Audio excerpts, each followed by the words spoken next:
Buenas noches, le damos a todos la cordial bienvenida. Gracias por acompañarnos a este webinar de imagen en el cáncer de próstata. El día de hoy tenemos el honor de contar con la participación como ponente y moderadora de la doctora Laura Quirós Rojas. Ella es médico especialista en radiología e imagen con alta especialidad en resonancia magnética, actualmente jefa de la división de PET resonancia magnética en CT Scanner San Ángel. Le cedo la palabra, doctora. Bienvenida. Buenas noches, les damos la cordial bienvenida a esta sesión que esperemos que sea enriquecedora para ustedes y lleven conocimientos y tips de nuestra experiencia en el cáncer de próstata, que sabemos es un problema de salud mundial. Adelante, yo daré paso a presentar resonancia magnética multiparamétrica en el cáncer de próstata, más allá del PRADS. ¿Por qué más allá del PRADS?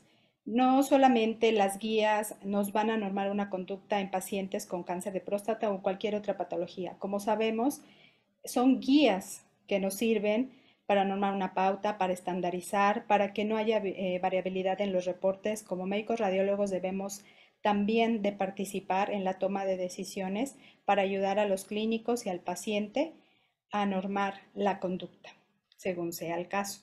El objetivo de mi plática es mostrar una actualización de los aspectos más relevantes en resonancia magnética para un diagnóstico más certero y un manejo más confiable y adecuado en el cáncer de próstata.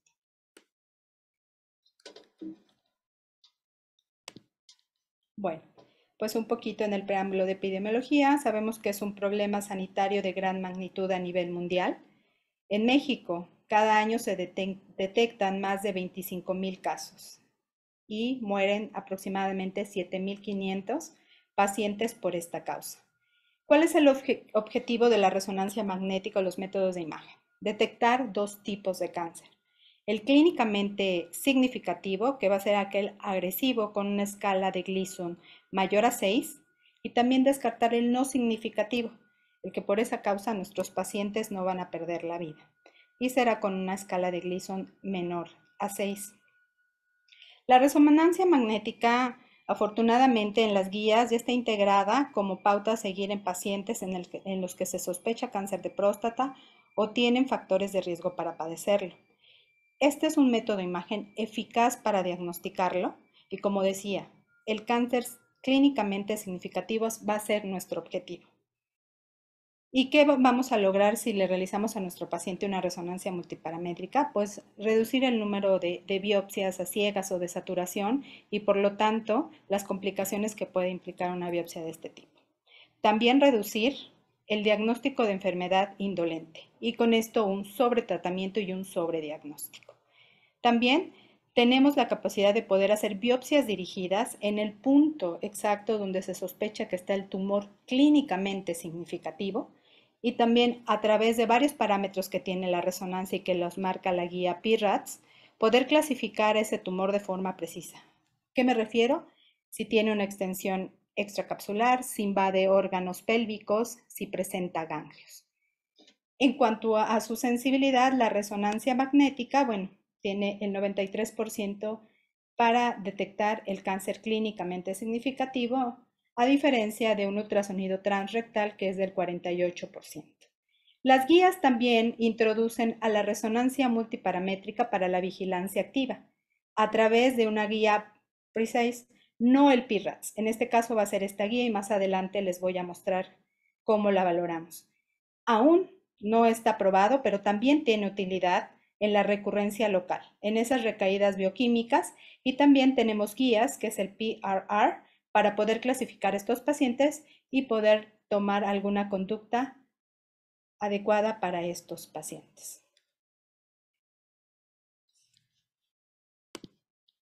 Bueno, la resonancia multiparamétrica nos va a proporcionar varia información. Primero, debido a su exquisita habilidad para la anatomía, nos va a proporcionar información de la estructura, de la anatomía zonal. Con esto vamos a poder distinguir tanto patología benigna como maligna, o condiciones que pueden simular cáncer, como es en este ejemplo que les pongo, donde vemos aquí un caos organizado, múltiples nódulos que coalescen, heterogéneos. Sin embargo, aquí hay uno que, bueno, abomba la cápsula, sin embargo, no invade el estroma fibromuscular. Aún así, en esta variabilidad de reportes, como cada uno lo tome, este puede ser confundido con un nódulo sospechoso, sin embargo, pues no lo es. También tenemos la información a través de la difusión y su mapa cuantitativo del ADC para ver densidad celular de estas lesiones sospechosas que, como sabemos, van multiplicando las células malignas, aumenta la densidad celular y lo vamos a ver reflejado en estas dos secuencias. Y en cuanto a la vascularidad, tenemos a la perfusión. El PIRADS dice positivo, perfusión temprana o negativo. Si es temprano, es positivo para un cáncer o sospechamos de un cáncer. Tenemos criterios que nos pueden ayudar, no están en la guía PIRADS, pero creo que es importante que nos podamos apoyar y sobre todo cuando tengamos una lesión PIRADS 3. Y esto es en cuanto a las curvas de perfusión y a la parte cuantitativa del KITRANS, que también nos pueden ayudar como criterios auxiliares para poder determinar y también sumado con el antígeno prostático, con la densidad, podemos decirle al clínico, este PIRADS 3 tienes que biopsiarlo o solamente dejarlo en vigilancia. Bueno, las guías que nos dice el PIRADS. Voy a hablar rápidamente de esto y voy a mostrar unos casos significativos donde no necesariamente nos tenemos que apegar a esta guía y es cuando tenemos que sugerir.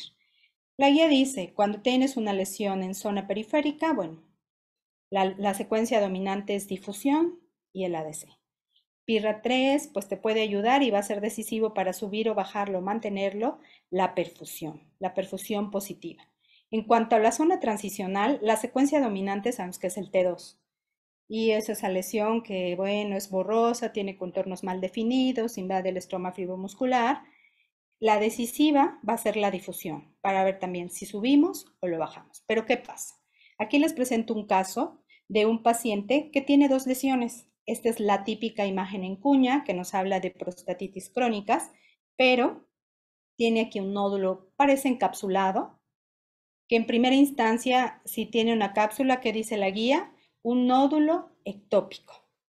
Nódulo hiperplásico ectópico debe ser nuestro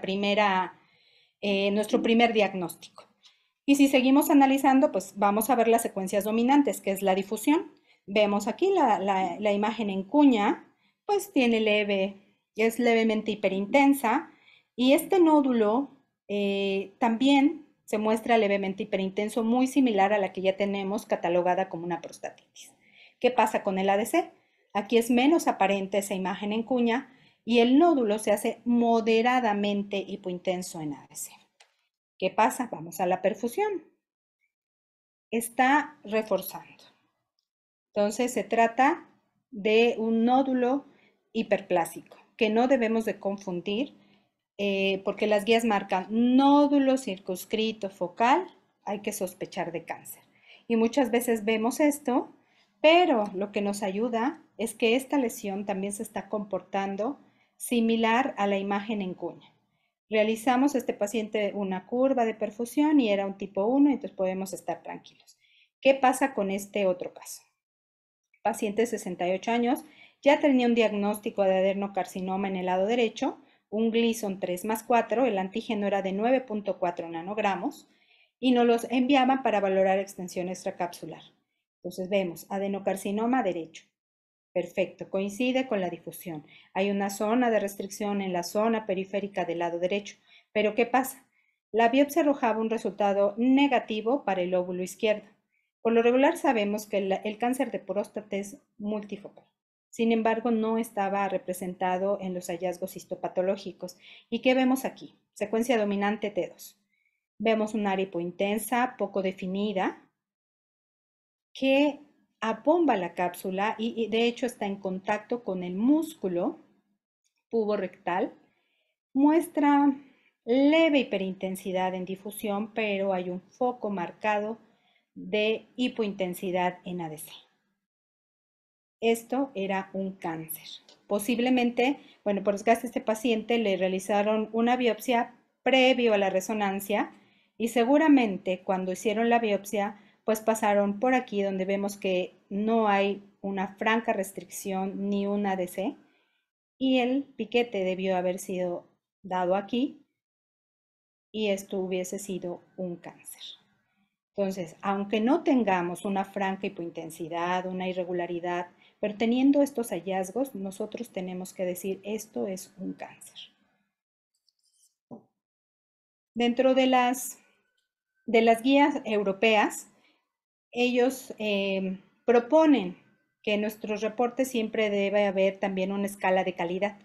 En este caso se llama PICUAL, la cual va a caracterizar nuestras secuencias, ver cuántas son viables y cuáles no. En los primeros dos, el score 1 y el score 2, definitivamente no podemos clasificar un PIRADS y es un estudio no óptimo. A partir del 3 podríamos, pero también existe la posibilidad de que no detectemos lesiones significativas. ¿Cuáles son los estudios óptimos? Los que tienen un pico al 4 o 5. El 4 son 2 o más secuencias de esa resonancia multiparamétrica que tienen una calidad excelente. Quiere decir, libre de artificios. Bueno, ¿y a qué me refiero? ¿Qué vamos a valorar para poder dar un PICUAL? Parámetros visuales técnicos y visuales anatómicos, como es un filoview, un grosor adecuado como lo marca la escala de PIRADS, y también múltiples valores de B y dependiendo del tipo de resonador que tengamos. Sabemos que también marca PIRADS, resonadores de 1.5, el valor de B máximo puede ser de 1400 o 1500, 3 Tesla, 2000. Y siempre tenemos que cuidarlo, no bajarlo, no manipular esos factores. La resolución temporal en cuanto a la perfusión debe de ser igual o menor a 10 segundos. En otros estudios se ha demostrado que también 15 segundos debe de ser adecuado. Aquí tengo que hacer un paréntesis, el filoview, porque sobre todo el filoview tenemos que saberlo manejar o nuestro técnico tiene que estar en conocimiento. En aquellos pacientes que tienen prótesis de cadera, tenemos que aumentar el filoview con el objetivo de reducir ese artefacto y poder tener un estudio óptimo para detectar alguna lesión. En cuanto a la evaluación visual, una secuencia perfecta es la cual me va a permitir demostrar el contorno capsular. Si yo no veo el contorno capsular, esa secuencia no es de calidad. También debe de permitirme ver el trayecto de los conductos eyaculadores y un ADC de calidad debe ser aquel en el cual yo pueda delimitar la cápsula prostática. También existen artefactos como es el aire rectal, el movimiento intestinal y las prótesis de cadera. ¿Qué vamos a hacer? Como ya les decía, en prótesis de cadera podemos aumentar el filovio. En movimiento intestinal, lo que hacemos en el centro es tomar una primera secuencia, que es el plano sagital, ver si no hay artefacto de movimiento, seguimos con el estudio. Pero si vemos artificios, inyectamos vía intravenosa un antiespasmódico para disminuir el movimiento intestinal. Y en cuanto al aire rectal, pues previamente se le da una preparación al paciente para que la ámpula rectal esté libre de residuos. Ahora, tengo unos ejemplos. Este paciente no realizó la preparación y vemos abundante residuo y la presencia de aire.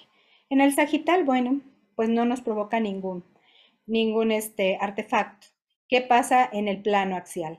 Pues vemos que este residuo, al estar distendida el ámpula rectal, nos limita la visión de la zona periférica medial y no podemos evaluarla. Y en cuanto a la difusión, hay un gran artefacto que nos roba señal a nivel de la zona periférica en el lado derecho. Este estudio es un pico al 2, por lo cual no presigue. ¿Qué hacemos en estos casos? Bajamos al paciente, le podemos poner una sonda y pedimos que vaya al baño para ver si esto mejora o si no, recitamos. Este es otro paciente que presenta una prótesis de cadera en el lado derecho. Ya la vimos, entonces hacemos un filovio más grande.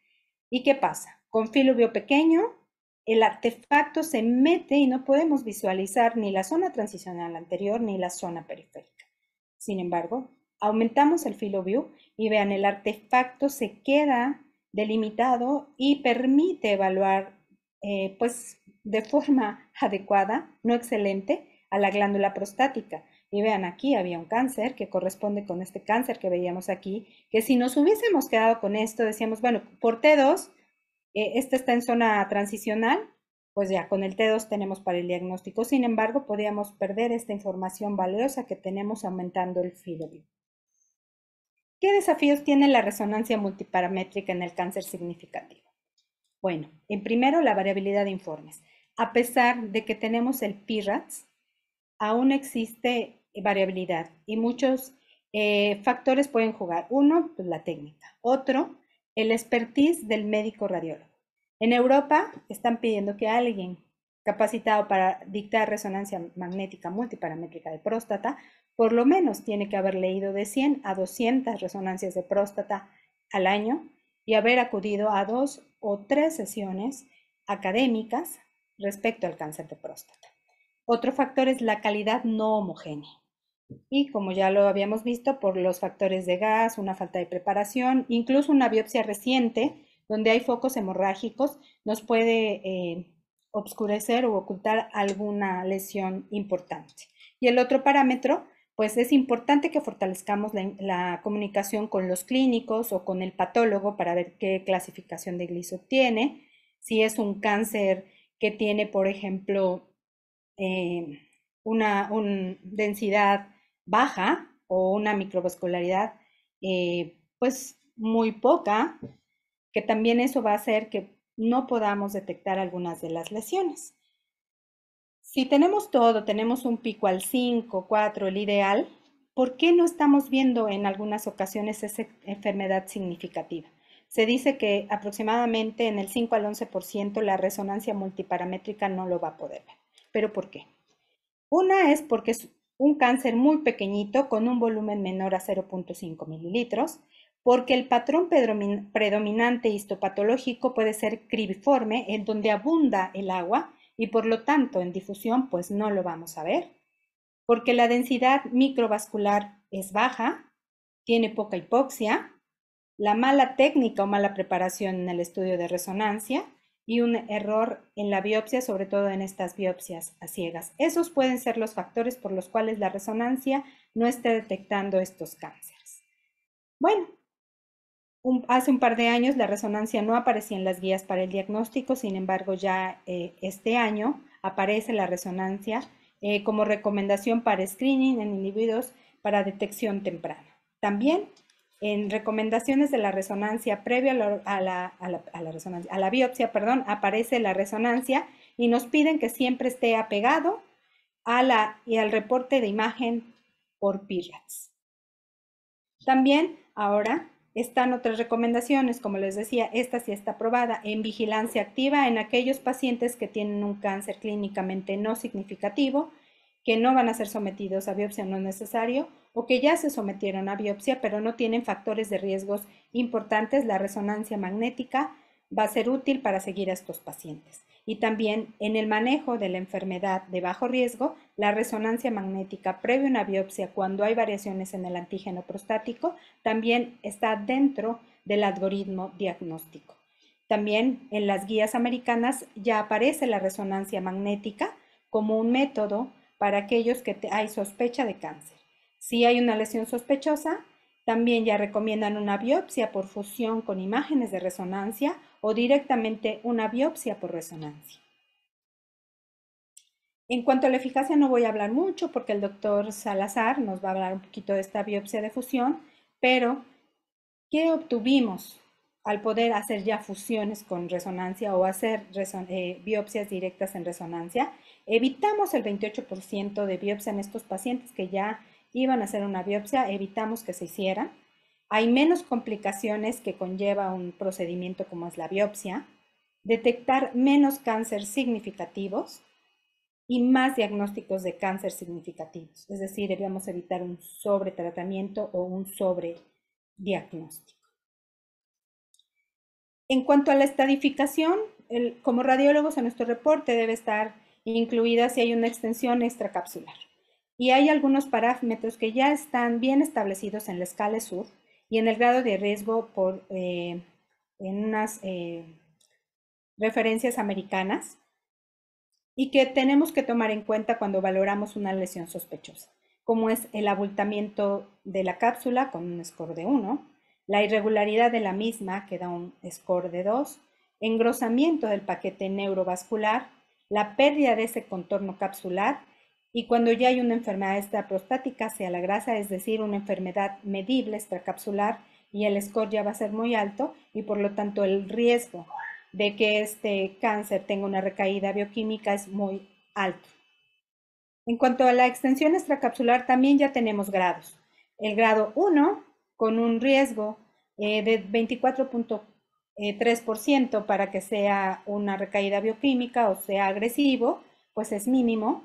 Y lo vamos a ver con la cápsula prostática, en la cual vemos que hay un contacto. En el grado 2 va a haber una irregularidad. En el grado 1, perdón, se divide en dos, que es una irregularidad más el abombamiento. En el grado 2 también es por el tamaño que tiene la lesión. En el grado 3 ya va a haber irregularidad de ese contorno o bien invasión al paquete neurovascular. Y se dice que cuando esta enfermedad se sale y es mayor a 15 milímetros, midiendo la longitud radial, que esta va a ser tomada en cuenta a partir del contorno capsular que es visible hacia el cáncer que se está viendo. Aquí vamos a medirlo, esa es la longitud radial, y se dice que si sobrepasa más de 15 milímetros, el riesgo de una recaída bioquímica va a ser importante en estos pacientes. En cuanto a los ganglios, también es un método que sirve y que tiene un valor predictivo negativo de aproximadamente el 94.7%. ¿Qué características debemos de buscar? El tamaño, que estos deben ser mayor a 8 milímetros, con una morfología redonda, como mostramos en este ejemplo. Van a ser positivos o van a tener restricción en difusión, no así en ADC, solo tiene que ser en difusión, porque muchos ganglios que tienen hilo graso van a ser hipointensos en ADC. Ojo, no nos confirmen, no todo lo que es hipointenso en ADC es maligno. También lo que vamos a ver, como vemos en este caso, los ganglios normalmente van a ser hipointensos tanto en secuencia T1 como en T2 y los contornos algunas veces pueden ser asimétricos. En cuanto a la vigilancia activa, eso es lo que les comentaba, valoración precise. No vamos a usar ya el PIRADS. Cuando viene el paciente tenemos que usar esta guía, con puntuaciones que nos van a decir, hay resolución de la lesión sospechosa, ya no se ve, hay aumento de otra lesión, ya hay otras aparte de la que veníamos siguiendo, o hallazgos compatibles con progresión. Este es un caso donde vemos un estudio basal, venía este paciente, un Gleason 6, viene al seguimiento 18 meses después y vemos que la lesión, incluso aquí se ve hasta como en cuña, pero sigue teniendo el mismo tamaño, el mismo comportamiento. Por lo tanto, lo vamos a poner una puntuación precise 3, sin hallazgo sospechoso, estabilidad en tamaño y en su comportamiento tisular.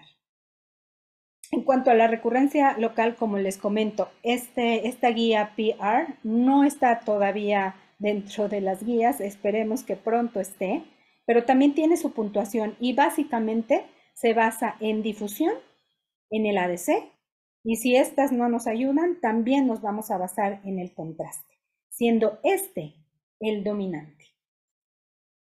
Bueno, para terminar, pues nuestro flujo para atender a estos pacientes básicamente va a estar basado en esto. Realizar una resonancia. Analizamos la calidad. Es un paciente que nos mandan por sospecha, guía PIRADS. Es un paciente recurrente, recaída bioquímica, PAR. Paciente con vigilancia activa, guía PRECISE.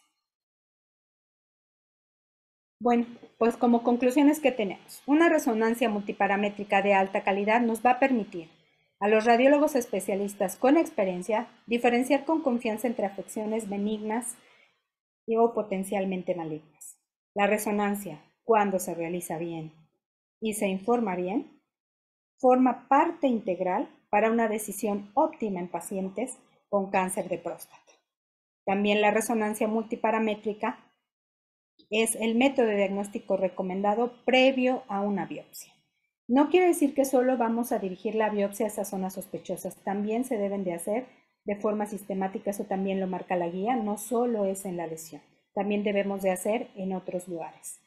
En el cáncer clínicamente significativo, la resonancia multiparamétrica fue más sensible que el ultrasonido transrectal a ciegas, como ya les había mencionado.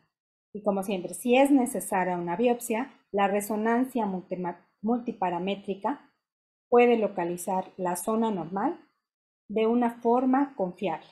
Los tumores que se producen en la parte anterior de la próstata, que a menudo las biopsias transrectales no llegan a tomar ahí la muestra, la resonancia la va a mostrar y si es guiada, pues tenemos un estudio exitoso. Muchas gracias.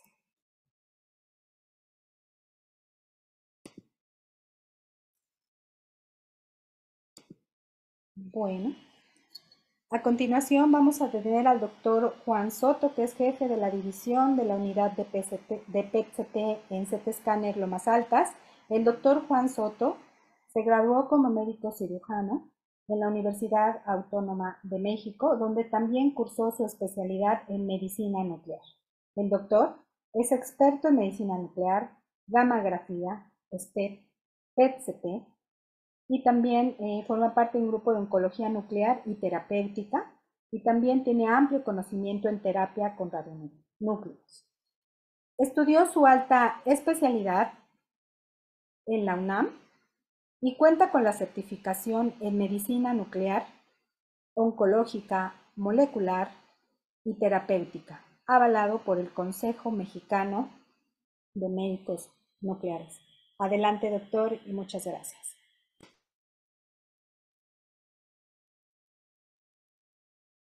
Muchas gracias, doctora Laura Quiroz, por la presentación. Muy buenas noches a todos los presentes en el webinar y también muchas gracias por la invitación. Permítanme un instante. Listo. Bueno, para continuar con el webinar, a mí me tocó hablarles un poco y compartir, pues en estos breves 15 minutos, algo de lo que actualmente pues se hace de manera cotidiana en lo que es en el abordaje por imagen molecular en el cáncer de próstata. Dentro de mi charla vamos a ver estos 5 puntos, que es básicamente una introducción junto con la epidemiología de manera muy rápida y nos vamos a detener un poquito más a charlar un poco acerca de los radiofármacos que se utilizan actualmente, específicamente pues en lo que es el PSMA, que es la joya de la corona actualmente en la imagen molecular para cáncer de próstata, y conocer un poquito más acerca de cuáles son las indicaciones más precisas para utilizar estudios de imagen molecular híbrida, ya sea PET-CT, PET-RESO o incluso a través de medicina nuclear convencional en SPECT-CT. Algunos casos de interés que también vamos a valorar y pues bueno, vamos a concluir la charla al finalizar. De manera introductoria, recordar de manera muy rápida, bueno, que la próstata es una glándula mixta que está conformada precisamente o se dispone en lobulillos que se rodean por un estroma. Aproximadamente va a pesar de 20 a 40 gramos, obviamente en un paciente adulto sano, y mide alrededor de 3 por 4 por 2 centímetros. Dentro de la unidad acinar va a estar compuesta precisamente por dos partes o dos compartimentos. El alveolar, que es el más importante, está compuesto por células epiteliales y basales y neuroendocrinas. Y por otra parte, el compartimento del estroma, que es el que le va a dar precisamente todo ese soporte a estas células que van a conformar el compartimento alveolar, las cuales van a estar formadas por fibroblastos y células del músculo liso. Eh, no voy a entrar más en detalle, pero bueno, recordemos rapidísimo que la próstata para su estudio y también para la localización precisa de las lesiones a nivel del cáncer, debemos de dividirla en zonas periférica, central y transicional. Dentro de la epidemiología, como bien comentó ya previamente la doctora Quiroz, el cáncer de próstata es considerado incluso un problema de salud pública, no nada más a nivel local, sino a nivel mundial. En Estados Unidos, las estadísticas reportan precisamente al cáncer de próstata como el más frecuente y constituye la segunda causa de muerte por cáncer en varones. En México, no menos importante, la mortalidad en las últimas décadas se ha incrementado de manera paulatina y actualmente, de acuerdo a las estadísticas de Globocan, constituye la principal causa de muerte por cáncer en pacientes del género masculino. La incidencia es muy bien conocida, que aumenta con la edad de manera muy importante, incluso con evidencia histológica en pacientes en quienes alcanzan los 80 años, un porcentaje importante de pacientes masculinos van a padecer cáncer de próstata. Eh, pues dentro de la etiología hay varios puntos que debemos de tomar en consideración. Sin embargo, es bueno conocer, sobre todo actualmente que estamos en la era de la imagen molecular, pues que también existen factores etiológicos genéticos muy importantes que no debemos de dejar pasar, como son principalmente los asociados a genes de reparación de ADN homólogos, que son las mutaciones más comunes que se han encontrado asociadas al desarrollo de cáncer de próstata y también algunas alteraciones en genes de reparación, sobre todo aquellos que se consideran como de inestabilidad microsatelital. Son menos frecuentes, pero también es importante pues mencionarlos. Entrando ya un poco más de lleno en lo que es el abordaje de la imagen molecular en cáncer de próstata. Pues bueno, desde hace pues algunas décadas atrás, la imagen molecular, hablando específicamente de tomografía por emisión de positrones, encuentra un nicho importante en lo que es el FDG como un importante radiotrazador que evalúa principalmente el metabolismo glucolítico de las células tumorales. Sin embargo, con el desarrollo y el estudio más a fondo de lo que es la biología molecular del cáncer y con los hallazgos realmente también a nivel clínico y de imagen, en donde se podía identificar que algunas neoplasias desde el punto de vista morfológico no eran ávidas por FDG, pues se fueron también desarrollando radiofármacos cada vez más específicos para el abordaje del cáncer de próstata. Eh, Alrededor de unos 12 o 13 años aproximadamente aquí en México se utilizó por algún tiempo lo que es el acetato y la colina. Estos dos radiofármacos básicamente se enfocaban en la evaluación metabólica de la síntesis de ácidos grasos y la biosíntesis de membranas celulares, como fue la colina como precursor de fosfatidilcolina de las membranas citoplasmáticas. Sin embargo, fueron obviamente mejores radiotrazadores que el FDG, pero actualmente, pues el PSMA, el antígeno de membrana próstata específico, ha venido realmente a revolucionar lo que es el abordaje molecular del cáncer de próstata. Actualmente, si ponemos a pensar en cada una de las metodologías de gabinete diagnósticas por imagen, desde el ultrasonido, la misma resonancia magnética, las técnicas de gammagrafía por sí solas, no existe actualmente un método ideal que involucre o aborde de manera global todos los escenarios en donde la imagen puede tener cabida, ¿no? Como es tanto en el diagnóstico, en la localización, la extensión de la enfermedad, obviamente la evaluación de pacientes que ya fueron tratados y en algún punto también algunos de estos métodos de imagen también tienen una importante pues, participación como guía para la toma de biopsias. Específicamente, si hablamos de PET-CT y PET-resonancia magnética, pues son métodos que ofrecen una utilidad y un rendimiento diagnóstico muy importante actualmente en pacientes con cáncer de próstata. Y bueno, la mayoría de los presentes en este momento en el webinar estamos muy relacionados con la imagen, pero también hay médicos, hay algunos asistentes que no tanto. Entonces, el PET-CT y el PET-resonancia son técnicas de imágenes no invasivas de una modalidad híbrida, precisamente que combinan pues dos tecnologías. Por un lado, la información morfológica que nos brinda la tomografía o la resonancia magnética y por otra parte se complementa de manera importante con el abordaje metabolito celular de las neoplasias. Esto se puede evaluar ya sea por PET o por también SPECT.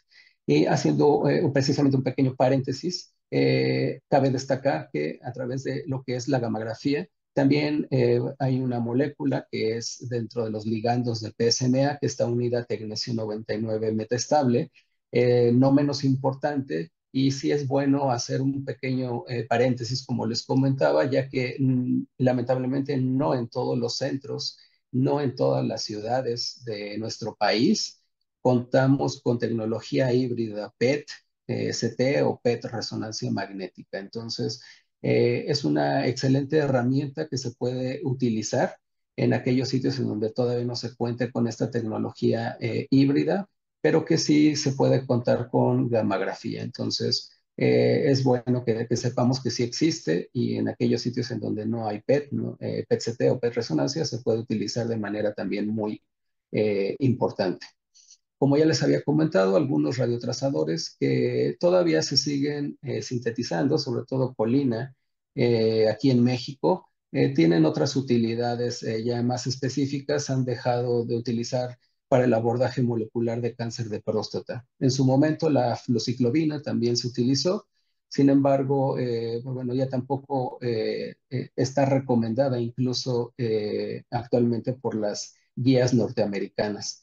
Lo que fue el galio 68 PSMA fue una de las principales moléculas que se utilizaron de manera inicial en el PET y actualmente la molécula que utilizamos en nuestro país está marcada con flúor 18 PSMA 1007. Pongo aquí en verde algunas otras porque conforme va avanzando la charla, hablaremos un poquito también de la utilidad que pueden tener estos radiotrasadores, sobre todo en aquellos pacientes o aquellos escenarios en donde FDG, octreotide o análogos de somatostatina pueden jugar un rol muy importante en aquellos casos en donde exista ya una desdiferenciación neuroendocrina del cáncer de próstata.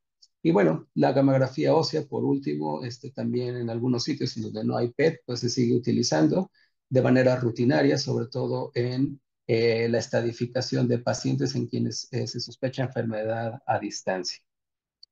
Pues bueno, hablando de lo que es esta molécula que ha venido a revolucionar el mundo de la imagen molecular en cáncer de próstata, el PSMA es una glicoproteína transmembranal tipo 2, cuyas funciones esenciales radican de manera fisiológica en la captación de folatos. También va a ser muy importante en lo que es la migración, en la supervivencia y en la regulación de la proliferación celular. De manera normal, esta glicoproteína se puede encontrar en bajas concentraciones en diferentes órganos, no es específico del tejido prostático, eso es algo también muy importante que debemos de tomar en consideración. Y pues bueno, se denomina también como glutamato carboxipeptidasa tipo 2 debido a este rol en la síntesis neuronal que se ha encontrado a nivel de la síntesis de glutamato en el contexto neuroquímico adecuado. Esta glicoproteína transmembranal pues cuenta con un dominio extracelular, que es donde se unen precisamente nuestros agentes, y un dominio intracelular. Va a haber una internalización por endocitosis mediada por clatrinas y hasta un 75% de la dosis se va a internalizar en las primeras horas post-inyección. El éxito del PSMA, ¿por qué ha sido? Pues porque en las células tumorales de cáncer de próstata existe una alta expresión de estos receptores de membrana. Incluso se puede o se ha encontrado en diferentes estudios que esta expresión puede estar de 7 a 10 veces más en células tumorales que en células no tumorales, y esto ayuda precisamente como mecanismo de captación en la detección oportuna del cáncer de próstata. Hay algunos, bueno, los primeros ligandos de PSMA que fueron validados y estudiados fueron precisamente en la Universidad de Johns Hopkins. Sin embargo, no fue hasta que el grupo de Heidelberg en Alemania fue quien desarrolló la primera molécula para estudios de emisión de positrones con galio 68 PSMA-11. El incremento en la sensibilidad de esta molécula versus lo que se utilizaba previamente en la valoración de cáncer de próstata, como colinofluoxetina, pues ha ido precisamente revolucionando este camino, abriendo esta brecha muy importante en la evaluación del cáncer de próstata.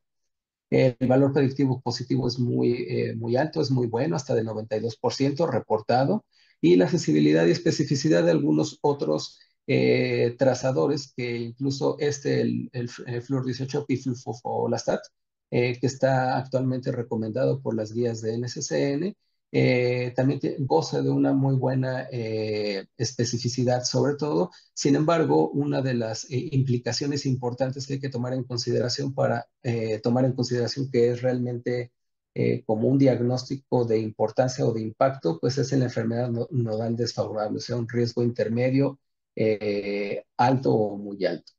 Aquí existen, bueno, aquí pueden ver ustedes algunas proyecciones de máxima intensidad de los diferentes radiotrazadores PSMA con los que podemos contar en algunas partes del mundo. Actualmente, como ya les había comentado, contamos aquí con el PSM-1007 y los que están en recuadro verde son los que recomienda actualmente las guías norteamericanas. Debemos de tomar en consideración también algunos falsos positivos, como les mencionaba el PSMA, como cualquier otro radiotrazador. No todo lo que capta necesariamente es algo tumoral, entonces sí es necesario tomar en consideración que hay algunas partes de la biodistribución fisiológica que no son anormales, ¿no? Y sobre todo a nivel de ciertas regiones ganglionares, como son ganglios del tronco simpático desde cervical, celíacos, hipogástricos, sacros. En algunos casos, incluso también en pacientes que han sufrido algún daño por disrupción de la barrera hematoencefálica, vamos a ver solamente por difusión concentración anormal del PSMA, pero no necesariamente asociada a algo neoplásico. Actualmente, pues, también tenemos algunos falsos positivos óseos que debemos de tomar también mucho en consideración y aquí es donde nos auxiliamos bastante de las técnicas de imagen anatómica, como puede ser actividad osteoblástica no neoplásica, como procesos inflamatorios o infecciosos, osteoartritis, displasias, fracturas, payet óseo. También hay que tomar en consideración el flúor libre, ya que algunas veces si nos tardamos en inyectar también el radiotrazador, pues hay una fracción libre que se puede inyectar y que se va a unir de manera indeseable a los huesos, ¿no? Algunos otros falsos positivos, como algunas neoplasias a nivel gastrointestinal, tejidos blandos, suprarrenal, tiroideos, etcétera, ¿no? De hecho, pues bueno, este es un trabajo que el grupo de Medicina Nuclear del Instituto Nacional de Cancerología hizo de manera muy importante, haciendo referencia a que la molécula de PSMA, específicamente, bueno, ellos estudiaron el galio 68 PSMA, pues también puede tener alguna implicación en imagen en algunos tipos de neoplasias no prostáticas. Entonces debemos de tomar en consideración esto, ya que y lo que inicialmente se pensaba que era algo tan específico de próstata resultó ser algo no tan específico, sin embargo, eso no le resta valor a lo que actualmente se ha alcanzado con estos ligandos de PSMA. Como les comentaba, bueno, las guías actualmente pues hacen una recomendación muy precisa, sobre todo aunada a lo que es el rendimiento diagnóstico que tiene nuestra metodología y es precisamente en pacientes de riesgo intermedio desfavorable, en quienes se van a beneficiar más de utilizar técnicas de imagen molecular, sobre todo para la evaluación de enfermedad locorregional y también a distancia. El papel del PET-CT y del PET-resonancia magnética va a ser desde la evaluación a nivel intraprostático, estadificaciones primarias, obviamente recurrencia bioquímica, que esa fue la indicación que perduró por mucho tiempo en años anteriores y que actualmente sigue siendo muy importante, sobre todo en aquellos pacientes que fueron tratados a base de prostatectomía y radioterapia, también en la evaluación del cáncer no metastásico resistente a castración, como les había comentado, enfermedad metastásica difusa, evaluar la respuesta al tratamiento y actualmente, pues, con el advenimiento de las terapias con radionúcleos, pues es muy importante también la evaluación con estos radioligandos de PSMA para poder evaluar previamente si son candidatos a este tipo de terapias. Este incremento en la sensibilidad y especificidad de trazadores PSMA, pues ha abonado precisamente a que haya sido considerado ya dentro de las guías norteamericanas y son considerados, de hecho, actualmente una herramienta de imagen efectiva de primera línea en pacientes con cáncer de próstata. Algunos otros radiotrazadores de los cuales hemos estado ahorita hablando pueden llegar a tener un rol, sobre todo cuando hay algunos hallazgos equívocos a nivel óseo. Dentro de lo que es la interpretación que hacemos de manera convencional en los diferentes departamentos de medicina nuclear, existen pues varias guías, algunas que nos ayudan sobre todo a poder identificar de mejor manera los diferentes hallazgos en nuestros estudios de PSMA. Unas de ellas son precisamente el PCMA-RATS y PROMIS, que también es una herramienta bastante útil para nosotros en el día a día, que nos ayuda a ir de la mano para tener y hablar un lenguaje homogéneo, tanto entre los médicos relacionados al área de la imagen, como también con los clínicos, para tratar de hacer énfasis sobre todo y tratar de llevarlo también a otro, a extrapolarlo a un grado clínico. En este caso, pues bueno, lo que es el Molecular Imaging PNM, que nos ayuda bastante a poder darle una idea al clínico en la tapificación primaria de sus pacientes. Obviamente esto nos permite pues ser o acercarnos un poco más a lo que el clínico desea saber. Y bueno, hay algunos otros métodos que también son muy importantes, como el primary, el primary scores, que son scores que van del 1 al 5, y estos básicamente son dependiendo de la intensidad de captación y si es focal, si es difusa y la localización en las diferentes partes intraprostáticas. Actualmente, bueno, la actualización ya de los criterios de PROMIS ha tenido también, o ha incluido más bien, lo ha hecho todavía más completo, incluyendo no solamente la parte del score de captación, sino también los scores de primary, como les había comentado, y también toma en consideración algunas otras temas como es el volumen y la carga tumoral. Hay muchas ventajas que tiene el PET-CT y el PET-resonancia magnética. Sobre todo, bueno, el PET-CT, pues es, bueno, es un menor costo definitivamente, es mucho más accesible. Hay más equipos PET-CT actualmente que PET-resonancia magnética. El tiempo de adquisición es menor. Puede tener una mejor evaluación ganglionar y loco regional y a distancia.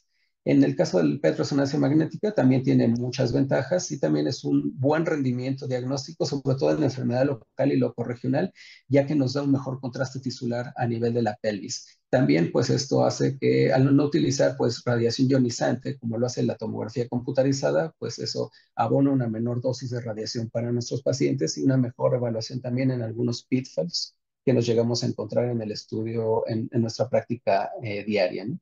Este solamente es un estudio, son imágenes que tratan de representar lo que es los diferentes imágenes que se evalúan a través de la resonancia magnética y del PET. Y bueno, finalmente lo mejor de los dos mundos hace que también la sensibilidad y especificidad, esto se eleve, ¿no? Y bueno, hay varios estudios hablando específicamente de la resonancia magnética han demostrado que, pues bueno, el PET resonancia magnética cambia la estrategia terapéutica en un número importante de pacientes en quienes a lo mejor no se llevó a cabo una estadificación inicial y esto obviamente hace que cambie la terapia, ya sea sistémica a radioterapia o una terapia incluso más avanzada o una vigilancia activa. Algunos casos de interés que me gustaría mostrarles es solamente para que ustedes noten, estos son de PET-CT, es en la estadificación, podemos identificar actividad local a nivel del lóbulo derecho de la glándula prostática, pero también actividad a nivel ganglionar pélvica e incluso a nivel del retroperitoneo. Aquí tenemos en la imagen del lado izquierdo una proyección de máxima intensidad en donde vemos enfermedad más voluminosa en donde incluso se identifican conglomerados ganglionares a nivel del retroperitoneo que involucran tejidos blandos musculares y óseos. Algunas de las otras indicaciones que hemos charlado aquí de manera muy rápida, pues es el PET en la recurrencia en pacientes ya que fueron prostatectomizados y vemos cómo existe evidencia de enfermedad a nivel del lecho prostático, en este caso en el margen parasagital derecho del lecho prostático. E incluso a nivel ganglionar y óseo también encontramos en este caso muy específico lesiones pues de sospecha para enfermedad recurrente ya y metastásica a distancia. Enfermedad igual nuevamente recurrente, aquí el lecho prostático está limpio, sin embargo hay enfermedad ganglionar. ¿Sí? También, pues bueno, en la evaluación de respuesta a la terapia, en este caso es muy evidente la progresión que hay a nivel molecular en el seguimiento de este paciente con una infiltración difusa tanto a estructuras óseas y médula ósea, ¿no? Es muy evidente. Y como les decía, ¿no? Hay algunos escenarios en donde hay pacientes con Gleason alto, un alto riesgo, con APES también relativamente elevado y en quienes podría ser de utilidad utilizar protocolos duales con FDG y PSMA para poder valorar precisamente el grado de agresividad y también la desdiferenciación que puede llegar a tener el tejido. Sobre todo cuando hay una transdiferenciación neuroendocrina, pues bueno, también tener en consideración que podemos utilizar algunos otros radiotrazadores, emisores de positrones y que evalúan los receptores de la somatostatina. Aquí nosotros, ¿no? Muy amablemente de compartirme algunas imágenes que se hacen en el CT scanner de San Ángel y podemos identificar en este caso cómo ahí hay una captación en el lóbulo del lado izquierdo, en donde pues solamente por PIRAS quedó como un 2, es una hiperplasia de tipo mixto y con una leve expresión de PSMA. También hay pacientes en los cuales pues, la etapificación es muy importante y es una lesión a nivel de la región periférica posterolateral del lado derecho. Y en algunos otros pacientes en donde hay progresión de la enfermedad, se hacen estudios iniciales basales y en su seguimiento, en este caso, pacientes con bloqueo total y androgénico de segunda línea, con enfermedad metastásica recurrente a nivel óseo y también a nivel ganglionar. Prácticamente para terminar, como conclusión de los radioligandos de PSMA son actualmente una técnica de imagen molecular muy sensible. El rendimiento diagnóstico en riesgo intermedio desfavorable alto es muy alto. No está recomendado en pacientes de riesgo bajo. Es una herramienta de primera línea en el escenario de recurrencia y pues también tomar en consideración que, bueno, hay técnicas duales, sobre todo para la evaluación de la transdiferenciación ante la sospecha de heterogeneidad tumoral. Les agradezco mucho su atención y regreso los micrófonos a la doctora Quiroz. Muchas gracias, doctor Soto. Gracias por esa valiosa información y una riqueza de herramientas que tenemos en cuanto a la imagen en el cáncer de próstata. Bueno, a continuación tengo el honor de presentar al doctor Ricardo Salazar Palomeque. Actualmente funge como subdirector médico de la unidad CT Scanner México. El doctor cursó su especialidad en radiología e imagen en Hospital General. También estudió la licenciatura de médico cirujano en la Universidad Autónoma Metropolitana y continuó sus estudios con dos altas especialidades, una en radiología vascular e intervencionista en el Hospital General de México y su segunda subespecialidad en imagen del sistema músculo-esquelético en el Instituto Nacional de Rehabilitación Luis Guillermo Ibarra. Adelante, doctor, bienvenido. Buenas noches a todos. Agradezco la oportunidad de poder esta noche compartir este tema que, bueno, relacionado con, que es de gran importancia por todo lo que ya he dicho previamente por mis colegas. Pero al final, bueno, llegamos a este punto de la biopsia por fusión de próstata y fusión, bueno, de resonancia magnética y ultrasonido. Aquí cuando hablo de este tema, en realidad la importancia o lo que más me interesa compartir es ese proceso que va desde precisamente la resonancia magnética hasta la biopsia por fusión transrectal. Hay que aclarar eso, qué es lo que hacemos. Porque bueno, pues tenemos la oportunidad nosotros de realizar esta modalidad de biopsia en los tres centros de diagnóstico de grupo CT Scanner. Yo, su servidor aquí en la colonia Roma, en CT Scanner México, aquí también está el doctor Juan Carlos Rodríguez Estrada, que es otro de mis colaboradores que realiza las biopsias en San Ángel, el doctor Manuel de Moya. Así somos varios que tenemos la oportunidad de realizar esto. Pero bien, vamos a ver, ¿por qué quiero llegar ese trayecto de la resonancia multiparamétrica a la biopsia por fusión? Porque precisamente no es nada más, bueno, llego, tomo la biopsia y listo. Hay una serie de pasos previos que son relevantes para la obtención de la muestra, que ésta sea exitosa y que precisamente confirme los hallazgos que muy probablemente ya son de alta sospecha en la resonancia magnética. Entonces, el equipamiento resulta importante y necesario. Y aquí lo único que quiero comentar es que la antena transrectal juega un papel importante. En la actualidad, lo ideal es hacer los estudios sin antena endorrectal. Y a eso nos apegamos, es lo mejor, pero en ocasiones, algunos pacientes en particular con algunas características, incluso a veces por indicación directa del médico tratante, con antena endorrectal. Entonces, cambia un poquito la situación para la toma de la biopsia cuando es guiada por resonancia. Entonces, es un aspecto que hay que tomar en cuenta. Por supuesto, el protocolo. No voy a entrar en detalles porque de esto ya habló la doctora Quiroz con bastantes detalles, pero sí es importante que los que hacemos la biopsia estemos bastante familiarizados con la serie de imágenes que se van a tener al revisar y hacer una planeación, porque a pesar de que la información puede ser directa, bueno, tenemos que estar en comunicación constante con los lectores de la resonancia para hacer la mejor planeación y tener una toma con bastante precisión, porque a pesar de tener toda la tecnología, si uno no planea, esto va a deteriorar pues el porcentaje de éxito de la biopsia. Entonces, tenemos que estar bien familiarizados con esto. Más adelante, en cuanto al protocolo y las series de imágenes que se obtienen y que conforman un estudio completo, que uno tiene que estar al tanto para saber que se hizo todo lo necesario, vamos a hablar de nuestra secuencia para navegación virtual.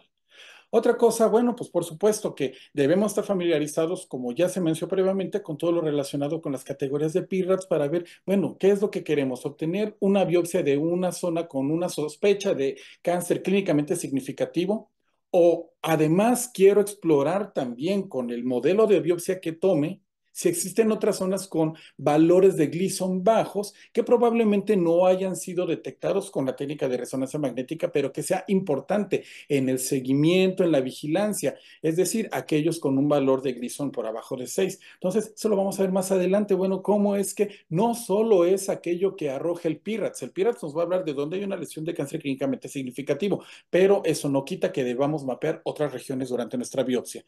Dicho esto, con todo lo previo y que ya platicó la doctora Quiroz, la mayoría de los colegas que leen resonancia magnética de próstata, apegados a algunos de los criterios del Colegio Americano de Radiología, que las versiones recientes que van saliendo del PIRADS, pues siempre van a agregar un esquema que éste proporciona para señalar dónde es específicamente, de acuerdo a la división sectorial de la próstata, el sitio exacto donde identifican la lesión de sospecha.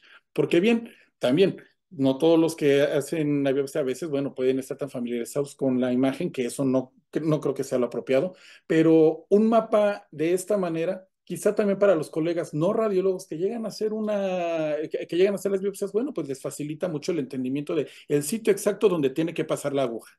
Bien, entonces, una de las funciones de la resonancia magnética multiparamétrica de próstata es que es un mapa de biopsia, además de todas las que ya mencionó la doctora Quiroz. Este mapa de biopsia, bueno, pues basado en el modelo en que se mande el informe, pues nos va a decir una lesión principal donde se encuentra, la podemos categorizar como lesión A, lesión 1, como sea, y pues tenemos que saber la localización, la categoría PIRADS en el T2, en la difusión, si raza con el contraste, y bueno, pues el PIRADS global final, ¿no? Y así, no nada más podemos tener una sola lesión, pueden ser varias, podemos tener una lesión A, que es la primera y más, tal vez la de mayor sospecha, una lesión B, que probablemente tenga un valor de PIRADS menor, y bueno, deberemos determinar si es viable o no la necesidad de una biopsia allí. Y bueno, pues hay un número límite en el que podemos señalar las zonas de biopsia. Parece, si no tengo un error, por la última actualización que puedo ahí tener algún detalle, creo que solamente hasta 4 es lo recomendable de lesiones de sospecha que se deberán de reportar. Por ejemplo, aquí que estamos hablando de lesión A y lesión B. La lesión A, bueno, basado en esto, pues nos lo marcan, ¿no? Nos lo ponen en nuestro mapa para facilitar el sitio donde debemos de llegar. Y esto la verdad es que es independiente de si se trata de una biopsia de fusión o no. Es para saber, incluso si no lo hiciéramos con fusión únicamente guiado por el ultrasonido, dónde tengo que llegar, cuál es el sitio que me señalan para la biopsia. Una lesión A, una lesión B en todos los planos, tanto en la imagen coronal como la imagen sagital y transversal de la próstata, y esto dependiendo del tercio donde se localice, en la base, en el tercio medio glandular o en el ápex. Repito, con toda la división zonal que esto representa y sobre todo para la zona periférica o la zona transicional. Bien, dicho esto, vamos a quedarnos aquí solamente con el ejemplo de la lesión A que encontramos en el ápex, hacia la zona periférica lateral del lóbulo derecho. Entonces, esto lo debemos traspolar a la imagen de la resonancia magnética. Lo que les decía, bueno, pues si tuviéramos alguna dificultad de verlo, bueno, el mapa nos dice dónde, pero en realidad tenemos que revisar el examen para poder identificar dónde se encuentra esta lesión. Entonces, lo que nos ponen en el reporte el experto en resonancia magnética multiparamétrica de próstata, bueno, nosotros lo tenemos que identificar en ambas modalidades. Y aquí, si vamos a hacer una técnica por fusión, tenemos que entender bien lo que estamos viendo en la imagen de resonancia magnética. Bien, partiendo de esto, es el momento de hablar de secuencias, lo que les decía, ¿qué tiene que tener mi resonancia magnética para yo poder decir si puedo hacer una biopsia por fusión? Para empezar, la resonancia magnética, pues ya sabes, secuencias, ¿no? Y en un plano cualquiera que, de hecho, nosotros tenemos los tres planos en imágenes 2D, le llamamos así. Por ejemplo, hablemos del transversal, con una ponderación en T2, pero obtenido con la secuencia turbospineco. Eso es lo habitual que tenemos, las imágenes con las que estamos familiarizados. De hecho, estas imágenes que les pongo aquí, donde estamos señalando la posición de una lesión hipotética, están precisamente, son imágenes 2D coronales, sagitales y transversales, turbospineco. Pero lo ideal es que nuestro protocolo, en vías del valor de la resonancia como mapa de biopsia, también lleve una serie de imágenes, un volumen de imágenes 3D. Transversal es lo ideal, ponderado en T2, pero probablemente depende del equipo con el que trabajemos. No tenemos ningún conflicto de interés en esta presentación, pero bueno, nosotros trabajamos con el equipo de la marca alemana y la secuencia para esto es Space, una imagen T2 Space. ¿Cuáles son las diferencias de estas dos secuencias que de entrada uno pensaría se parecen mucho? El tamaño del voxel, de la unidad volumétrica. Para los que no estén familiarizados, a ver, ¿de qué se trata esto? Estamos hablando que la imagen está formada por un volumen de datos, que bueno, la imagen representada está formada por todas estas piececitas que son los voxeles, unidades volumétricas. Bien, arriba. ¿Qué dice? El voxel mide 0.6 por 0.6 al principio. Entonces, si lo vemos de frente, pues es un cuadrado. Sus dos lados miden lo mismo. En la imagen de abajo, secuencia space, 0.8 y 0.8 miden lo mismo. Sin embargo, la tercera dimensión es lo que define la capacidad de hacer una imagen 3D, porque a pesar de que tengo 0.6 por 0.6 por 3.5 en la secuencia 2D, fíjense cómo el voxel es como un rectángulo, entonces eso no va a ayudar. Ahorita vamos a ver cómo. Pero la de abajo está más cercano porque es 0.8 por 0.8 por 1. Entonces, este sí se acerca más como a un cubo, lo que llamamos un voxel isotrópico. Bueno, ¿eso qué importancia tiene? Fíjense, vamos a ver. En la imagen de arriba de las que les acabo de poner es una secuencia turbospineco T2 2D y la de abajo es una 3D. Se parecen mucho, realmente sí hay algunas diferencias, ciertamente, pero son muy parecidas, nos muestran la anatomía de forma muy parecida. Ahora, si yo quiero ocupar las dos para obtener un plano distinto, es decir, como hacer las reconstrucciones que se hacen en tomografía, que hago el sagital, el coronal, vamos a ver qué pasa. Si obtengo un coronal con la imagen 2D, vean a la derecha de la diapositiva, eso está todo pixeleado. Pero ¿qué pasó con la de abajo, con la imagen 3D? Guarda una mejor resolución espacial en ese plano. Cambiemos. Ahora hablemos de un corte en el plano sagital obtenido con estas secuencias. Igual la imagen 2D se pierde, está toda pixeleada, no sirve. Pero la de abajo guarda una mejor resolución espacial, no se pierde o no se deforma tanto la información. Entonces, es fundamental para hacer una biopsia por resonancia magnética que el protocolo de resonancia magnética que se obtenga desde la fase de diagnóstico lleve siempre una imagen T2 volumétrica, porque esta se va a utilizar para la biopsia, para guiarla. Además del mapa que ya tenemos y la información que revisamos y lo que platicamos con el encargado de resonancia magnética, bueno, pues también tenemos que tener la seguridad que tenemos esta secuencia para la técnica. Bien, lo cierto es que la imagen T2 Space, bueno, T2 volumétrica, perdón, transversal, deberá abarcar toda la extensión longitudinal de la próstata. No hay un número mínimo, máximo de cortes en realidad, porque de repente dicen, es que no puedo hacer la biopsia por fusión por los cortes. En realidad lo que importa es que abarque toda la extensión de la próstata en el eje longitudinal. Y bien, pues, ¿qué sigue después de esto? Antes de irnos a biopsiar, tenemos que señalar algunos aspectos importantes de la preparación, porque lo primero que tenemos que cuidar es la seguridad del paciente. Entonces, ¿qué debemos tener también ¿Qué clase de precauciones debemos tener antes de iniciar el procedimiento? Esto va a ser relevante porque justamente tenemos que disminuir al máximo el riesgo de complicaciones de un procedimiento invasivo. Entonces, empezando por los exámenes de laboratorio, como cualquier procedimiento invasivo, procedimiento intervencionista, necesitamos tener la seguridad de que no hay un problema de la coagulación o alguna plaquetopenia que pueda complicarnos el procedimiento. Así que, como todo, la biometría hemática, los tiempos de coagulación y algunos exámenes adicionales nos pueden ayudar a tomar decisiones de último momento, inclusive el antígeno prostático específico o imagen de próstata como ultrasonido, además de la resonancia magnética, puede ser importante, como dijo la doctora Quiroz, porque no todo es lo que diga la resonancia. Puede haber algo visto por otra modalidad, por el ultrasonido, que valga la pena en ese momento también muestrear. ¿Qué otra cosa? La dieta, porque con lo que más batallamos es precisamente que hacemos una biopsia por vía transrectal, una zona por sí mismo contaminada, entonces necesitamos tener una dieta. Nosotros recomendamos desde 48 horas antes del día de la programación de la biopsia, una dieta blanda. Y pues le damos una serie de recomendaciones a los pacientes. Muchas veces nos toca, y es nuestra responsabilidad de los que vamos a hacer la biopsia, a hablar con el paciente y bueno, si él quiere una recomendación de su menú, pues ya nos tocará estar dándolo. Pero lo importante es la verificación de una dieta que reduzca al máximo la cantidad de fibra y que, bueno, pues sea de tránsito no tan lento para no tener el problema del residuo. Y digo, hay que considerar también los pacientes que tienen constipación, ¿verdad? Pero para esto vamos a reforzar, además de la dieta, con la limpieza rectal. Existen varios productos. Nosotros les hacemos una serie de recomendaciones, les damos nombres comerciales para que los busquen de esta manera. Incluso a veces no lo encuentran y ni modo, hasta decimos, pues sabe que la manguerita con la lavativa, pero necesita venir usted con su aseo rectal. Esto es importante. Un día previo y el día de la biopsia por la mañana. Tenemos que cuidar esto. Y si necesitamos reprogramar la biopsia, no importa, pero esta parte es importante. No todos los pacientes a veces tienen apego a estas indicaciones. Entonces, es nuestra responsabilidad insistir y estar verificando que se cumplan las indicaciones. Pero además de esto, en vías de reducir al máximo la posibilidad de infección secundaria al procedimiento, el antibiótico profiláctico.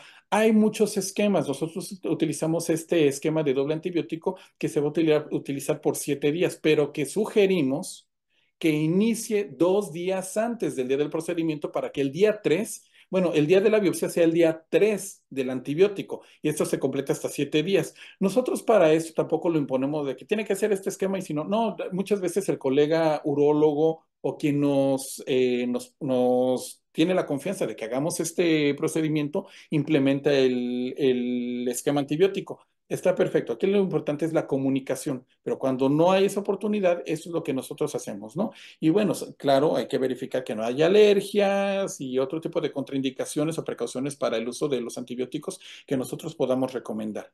Dicho esto, al final, algo importante para la biopsia es que si toma medicamentos, explorar, interrogar bien por la posibilidad de toma de medicamentos anticoagulantes o antiagregantes plaquetarios. Y definitivamente también el ayuno de por lo menos 4 horas. Y fíjense que esto, más que por nosotros los que hacemos la biopsia, es por otro de los elementos importantes y fundamentales para que el procedimiento se desarrolle de manera apropiada, que es la asistencia por el médico anestesiólogo. Entonces, también las indicaciones y la entrevista, por supuesto, del anestesiólogo con el médico, con el paciente, perdón, antes del procedimiento es fundamental para que se sienta tranquilo el paciente y además se tomen las precauciones necesarias. Entonces, como decía, esta pausa es necesaria porque siempre nos vamos a picar y vamos a tomar la muestra aquí. Bueno, pero cuidar al paciente es la prioridad que tenemos en procedimientos de este tipo. Regresando a donde estábamos, entonces, ¿cuál es el papel de la secuencia volumétrica T2 que debe de ir en nuestro protocolo de resonancia magnética multiparamétrica? Que esa imagen es la guía para la biopsia en términos de navegación virtual, porque la fusión de lo que se trata es de una navegación virtual, mientras que en esta fusión el ultrasonido va a tener un papel de exploración en tiempo real. ¿Ok? Entonces, ¿qué es qué sucede aquí? La imagen TOC Space es la guía de biopsia por navegación virtual, mientras que el ultrasonido es la exploración en tiempo real para la toma de biopsia. Vamos a hacer la siguiente consideración aquí. ¿De qué se trata esto de fusión? Bien, ambas modalidades nos proporcionan un volumen de imagen, para empezar. En distintos planos puede ser claro, pero estos ¿no? No siempre la posición de la lesión es exactamente coincidente en ambas modalidades. Y una de las causas que lleva a eso es que la resonancia magnética generalmente ya la hacemos sin antena endorrectal y sigo diciendo que eso es lo mejor. Pero los que hacemos la biopsia tenemos que tener esa consideración porque la exploración transrectal y la sonda del ultrasonido, si nosotros no somos gentiles y cuidadosos, estamos moldeando la glándula. Así que vamos a empezar partiendo de ahí, que no siempre el plano coincide entre ambas modalidades. Dicho esto, tomen en cuenta que el sagital de la resonancia magnética sí es ortogonal, pero el sagital del ultrasonido no es exactamente ortogonal. Y entonces esto nos obliga a nosotros que antes de iniciar la toma de biopsia, al juntar las dos técnicas, debemos ajustar las imágenes para que sí coincida una con la otra. Y entonces el equipo de ultrasonido tiene todas estas opciones para ir girando la imagen de navegación virtual para ajustarla apropiadamente a la exploración en tiempo real. Entonces, antes de empezar a picar, vamos a ver, ¿coincide esta imagen con la navegación virtual? Y estoy siendo lo suficientemente gentil para que mi propia mano no esté deformando la glándula. Entonces, son precauciones que debemos tomar en ese caso. Porque, por ejemplo, esto lo vemos como dos esferas, pero veamos las sombras o los contornos de las estructuras. Vean cómo no es lo mismo en el ultrasonido como en la resonancia magnética, y ni siquiera la orientación espacial del plano sagital. Y nos toca a nosotros, con las medidas que antes les dije, lograr la coincidencia de esto. Ni siquiera los métodos automatizados que vamos a hacer más adelante van a hacer esto. Eso nos toca a nosotros, a los que planeamos y realizamos la biopsia, para que así la guía que nos marca el equipo de ultrasonido sí haga una coincidencia y se tome la biopsia en el sitio apropiado que señala la resonancia magnética. Bien, ¿cómo funciona esto entonces? La exploración en tiempo real la vamos a tener y vamos a tener también la navegación virtual. A la izquierda, cuando ya estamos en el equipo de ultrasonido ya para la toma de biopsia, generalmente tenemos las dos imágenes, como aquí a la izquierda la imagen del ultrasonido, exploración en tiempo real, y a la derecha la imagen de la resonancia magnética, exploración o navegación virtual. Entonces, uno hace que empaten y cuando uno está moviendo la sonda con ultrasonido, estas cosas se van a mover de manera simultánea siempre y cuando yo haya logrado la coincidencia de las dos imágenes. Y esto no es la fusión, aquí es la navegación simultánea en ambas modalidades, pero podemos hacer nosotros con las opciones que nos da el equipo la sobreposición, que sería enteramente la fusión. Aquí, bueno, pues es porque yo lo hice en la diapositiva, pero esto mismo es lo que hace el ultrasonido. Les voy a mostrar la imagen, porque si no, pues esto sería como trampa, ¿no? Así es como nos lo muestra el ultrasonido con la técnica de fusión. Vamos a magnificar esto. En esta imagen de la derecha, noten cómo de fondo se ve la resonancia magnética, la navegación virtual, pero también se ve la línea verde que señala la posición del transductor e incluso la línea apuntada de la guía para la biopsia. Pero aquí ya en el equipo tenemos la sobreposición simultánea de las dos imágenes, aunque fíjense que nunca quita la imagen de la navegación en tiempo real del ultrasonido, por las precauciones que debemos de tener, porque dadas los problemas de coincidencia que a veces podemos tener, darle un llegue a un vaso o alguna estructura que no queremos. Entonces, esto es siempre para asegurar, aunque nosotros podemos también seleccionar que no importa, soy temerario, yo estoy seguro de la sobreposición de imágenes y la coincidencia que logré y voy a trabajar solamente con la imagen que tengo aquí ejemplificándoles en el lado derecho, porque la imagen de la derecha, es realmente la toma de biopsia por fusión. Entonces, así es como funciona, pero el requerimiento técnico, ¿qué es? Fíjense, necesitamos nuestro ultrasonido, que bueno, tenga el software, por supuesto, y todo esto, pero esto requiere que tengamos una antena que genera un campo electromagnético que se sobrepone a la región anatómica del paciente. Ese brazo queda ahí cerca como por las crestas ilíacas durante el estudio, porque es lo que va a sobreponer la navegación virtual con la navegación en tiempo real, con el uso de algunos sensores y también adaptadores para la sonda. Pero bien, ok, voy a hacerlo por fusión. Esta es una técnica por fusión cognitiva. Bien, ¿cómo es eso? Hablemos de lo siguiente. Eh, una vez lograste la sobreposición, Estamos hablando de toma de biopsia por fusión, claro.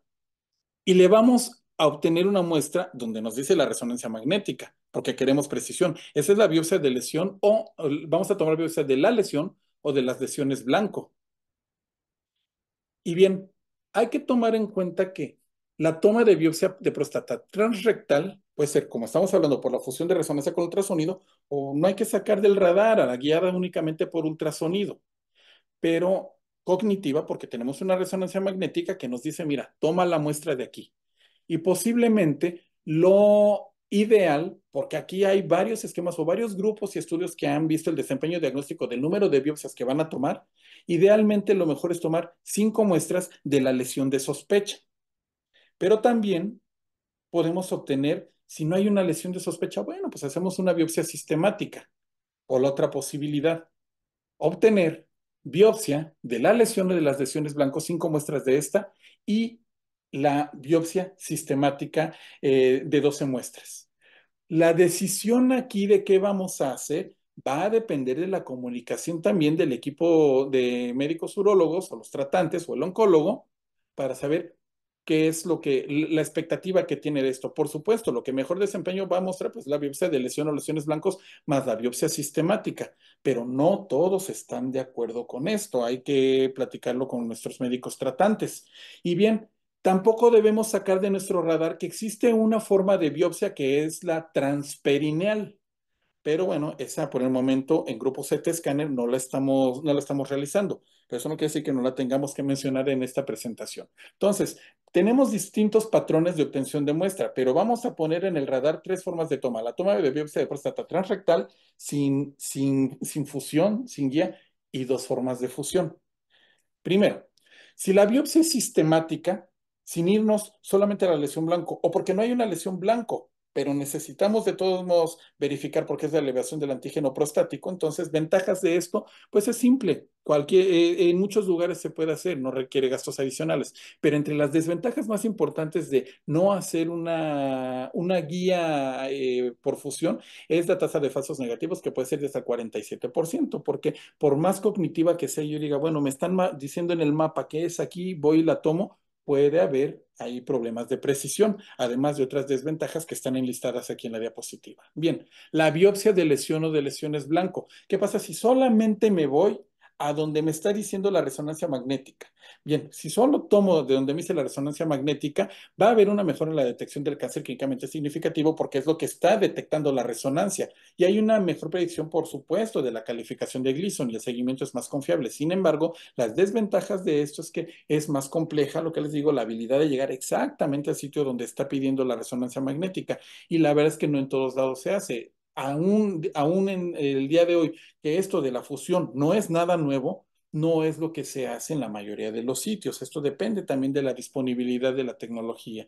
Y además, entonces, ¿cuál es el desempeño entonces de la biopsia de la lesión o lesiones blanco más la biopsia sistemática? Incremento de la precisión, por ejemplo, hasta el 70%. Entonces, lo que habíamos dicho, pues sí, si estamos mapeando donde hay una sospecha, pero además me voy a los otros sitios que quizá no señalan las modalidades de imagen, bueno, pues reducen la infradetección de esto, ¿no? Y bien, entonces, la toma de biopsia de próstata transrectal guiada por ultrasonido sin ninguna clase de navegación virtual, pues tiene una tasa de detección del 40% en la primera biopsia y va disminuyendo en las sucesivas. Y no es raro que tengamos pacientes que están una y otra biopsia porque siguen con elevación y con incrementos progresivos del antígeno prostático. Sin embargo, la sensibilidad también va a ser limitada en estos casos. Si es la herramienta que tenemos, la tenemos que aprovechar y la tenemos que hacer y a pesar de esto. Pero por supuesto, si contamos con la tecnología, podemos evitarnos esta tasa de falsos negativos reportados de hasta el 47%. Bien, entonces ahora, hablando del desempeño de la biopsia por fusión, a la biopsia por fusión transrectal de próstata, bueno, cualquiera que sea la modalidad, combina pues la sensibilidad superior de la resonancia, la navegación virtual, lo que decíamos, ¿no? Y bueno, pues la accesibilidad que tenemos de usar el ultrasonido para esto, con un muestreo sistemático, si se desea, realizado durante la sesión. Y esto entonces tiene ciertas desventajas que debemos poner sobre la mesa, como es la técnica más compleja, la precisión de la fusión, como les dije, puede estar comprometida por la deformación que uno le hace con el transductor al paciente. Obviamente también los costos y la accesibilidad. Dicho esto, hablemos ahora de 2 modalidades de fusión. la cognitiva, que es la que tenemos nosotros en CT Scanner, y la fusión guiada por software, que es la que se divide en navegación basada en sensor o basada en órgano. A ver, primero, la cognitiva, que es la que tenemos nosotros, es rápida, sencilla, es disponible porque realmente el equipamiento que se requiere es mucho más. Hay oferta en el mercado para tener esto.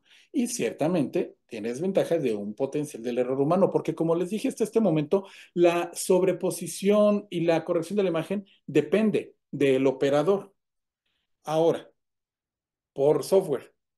Se supone que, bueno, es más confiable para acceder a la lesión blanco, ¿no? Y hay un corregistro que hace automático para este tema de la posición de la biopsia en el ultrasonido con la resonancia magnética, pero no lo excluye de potenciales errores en ese corregistro, porque aunque lo haga automáticamente el equipo, el que va a realizar la biopsia tiene que asegurarse que no haya un problema allí. Entonces, también hay una falsa seguridad de haber muestreado confiablemente si el registro no se hizo bien. Esta sobreposición apropiada de las imágenes, porque el que sea automático no quiere decir que sea infalible. Y por supuesto es mucho más costoso. Depende, en ciudades grandes, pues esto está disponible porque es el equipo el que ya todos conocen de la casa alemana, que utilizan, pues bueno, los urólogos porque facilita toda esta parte, pero pero no en todos lados está disponible. Repito, en ciudades grandes, en centros médicos grandes,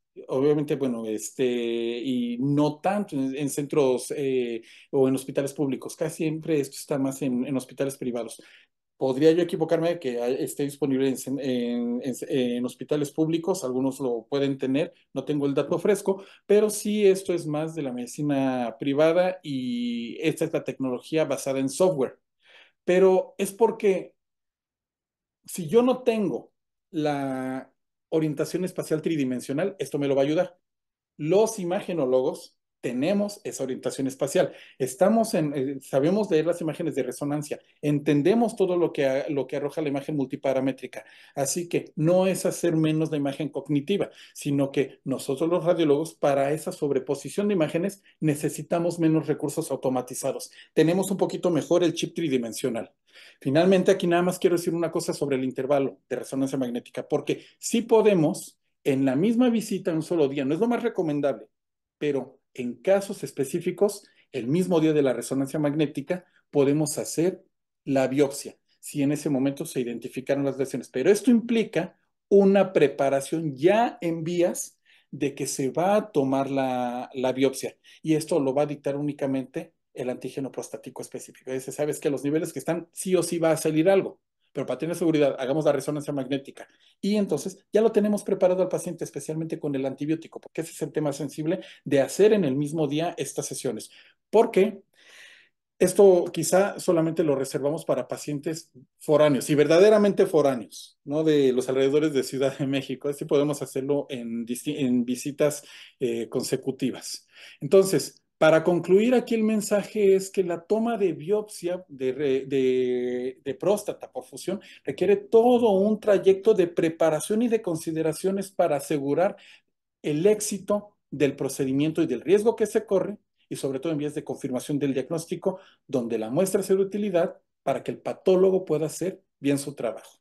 Y entonces, como conclusión, se requiere tecnología y recursos humanos altamente calificados, planeación de la biopsia y comunicación del equipo multidisciplinario. Debemos estar conscientes de ventajas y desventajas de todas las modalidades y de todos los patrones de biopsia.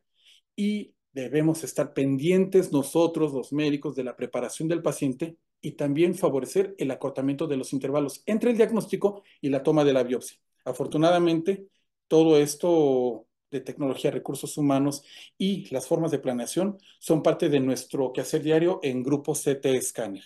Y con esto concluyo mi participación. Muchas gracias. Muchas gracias, doctor, por su participación, como siempre muy valiosa. Les agradecemos a todos su asistencia. Los esperamos en nuestro siguiente webinar el jueves 18 de julio con imagen de cáncer de cabeza y cuello. El registro a través de redes sociales, Facebook e Instagram, @Grupo CT Scanner.